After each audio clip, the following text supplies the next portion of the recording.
Hi, welcome to another episode of Arrange Your Own Marriage.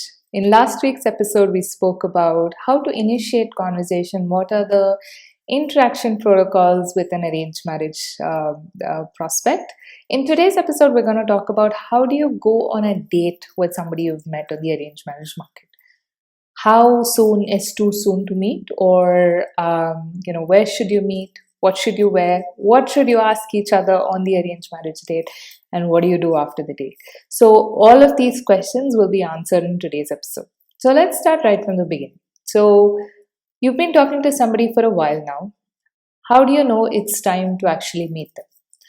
So, if you're in the same city, I would say meet sooner rather than later, because I think having a physical connection is really great in terms of making people feel more comfortable with each other. Having said that, you want to feel confident that you're okay to go meet somebody in person.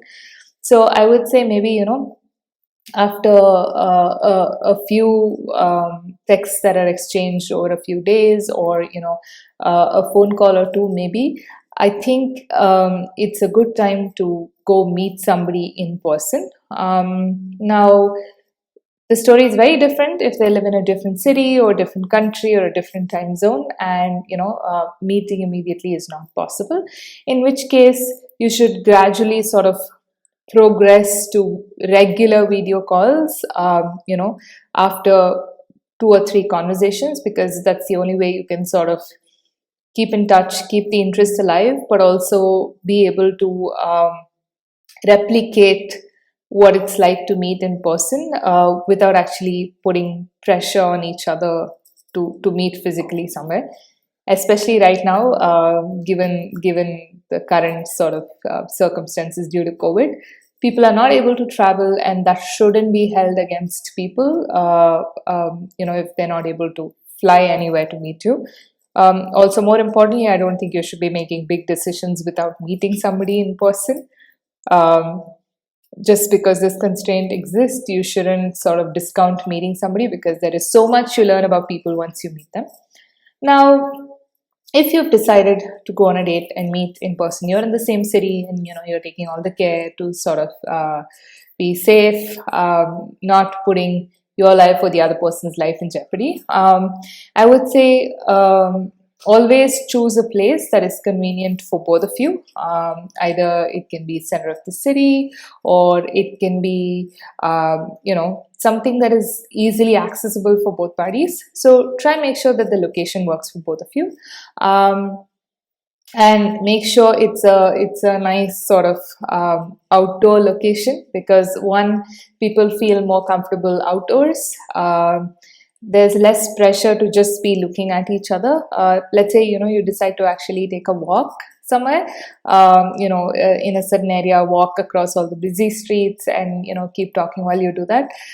That's a great idea, because it takes the pressure off looking into each other's eyes awkwardly at a coffee shop.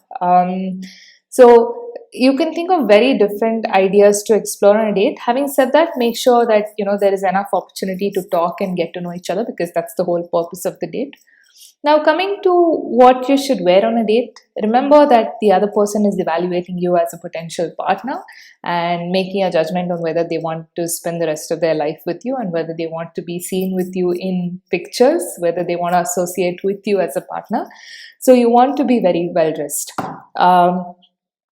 I know a lot of people, men and women, who take this approach of, hey, they've got to accept me for who I am. I just rolled out of bed and this is who I am, and they've got to be okay with it. That doesn't impress anybody, right? You're also trying to impress the other person, and that person is also trying to impress you. And so you have to embrace the spirit of this date, and actually make an effort to dress well and come across as attractive to the other person, because after all, animals do that too, right? We're not too very different from animals. We're more civilized, so we should know this better. Now, in terms of what you should do on the date, what you should talk about, how do you, talk to each other? So in the beginning, make sure, conversation's very casual. You're asking casual questions about each other.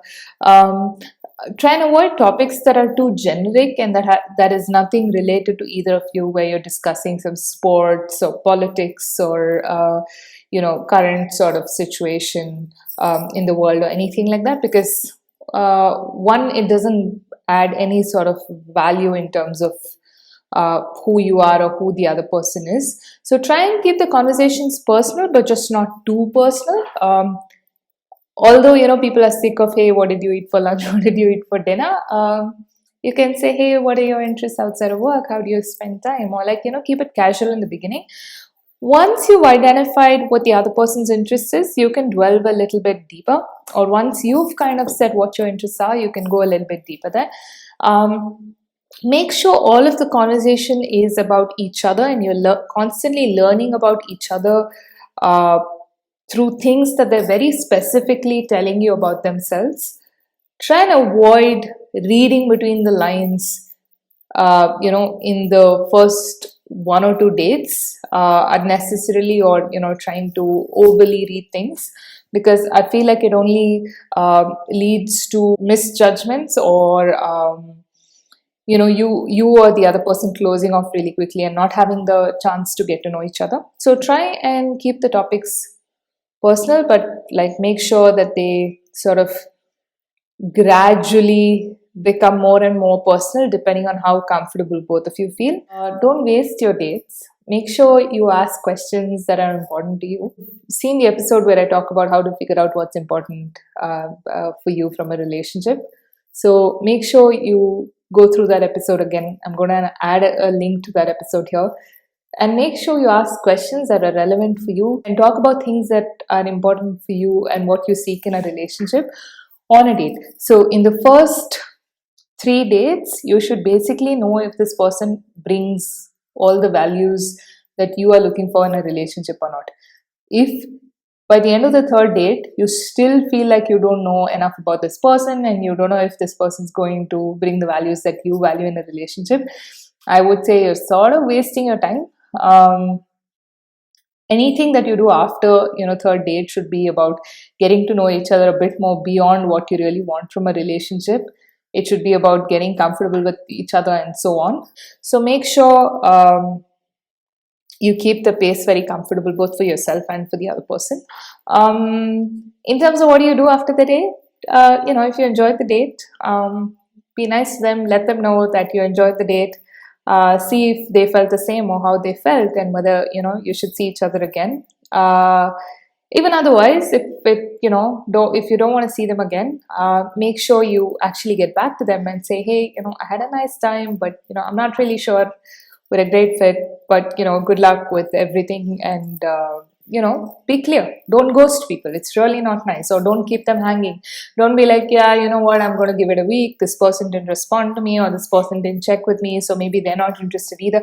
Don't make assumptions. Don't leave people hanging. Do your bit. So in case you had a good time, both of you had a good time, and you want to meet each other again, try and pace the meetings a little slowly. You don't want to just keep meeting all the time and put each other under some sort of pressure to really get to know each other and escalate this really quickly. Take it a bit slow. And when I say take it a bit slow, I mean like once a week. Don't meet every day. But if you really enjoyed it so much and you'd much rather meet every day, do it. I mean, it's really up to you. But I'm saying once a week is a decent pace. Not too slow, not too fast. And I feel like after 3-4 meetings, you will both be comfortable enough with each other to say what works and what doesn't, and you don't need any guidance thereafter. But up until you get that point, make sure you're keeping the other person's interests in mind, but at the same time you're being vocal about what your interests are. Don't put each other under unnecessary pressure of exclusivity or anything like that, because nobody owes you any sort of commitment after the first date, unless you have that discussion and both of you sort of agree that you need to be exclusive. There's no sort of commitment that is expected from anybody in the marriage market, and that's something you should be aware of. That apart, I think one of the things that people kind of do, which is, sometimes not very pleasant, is, they end up getting physically too intimate on the first date, which is a bit much. I think it feels like an invasion of someone's private space, like too quickly. It's like getting cozy too quickly is never a good sign. Not that I have anything against people who want to make out or get physically intimate, but it's just I feel like there's so much to learn about somebody, and before you can really feel comfortable about sharing your body with them, and that does have some sort of a significance when you're in the marriage market. And some people may not have had the same sort of experience that you might have had, so they might assume that you're totally into them when you may not be, or the other way around. So you want to avoid all these sort of misinterpretations on an arranged marriage date, and try and keep it as cordial and respectful and neutral as possible, till there is some explicit sign from both sides where you indicate an interest to take this sort of relationship to the next level. So yeah, those are things you need to know when you go on an arranged marriage date. If you have any other questions, feel free to leave them below in the comment section. I'll be happy to answer them. Maybe I might pick up some of the questions for my Ask Auntie sessions. So feel free to leave your comments and feedback. Thank you, and as usual, happy spouse hunting.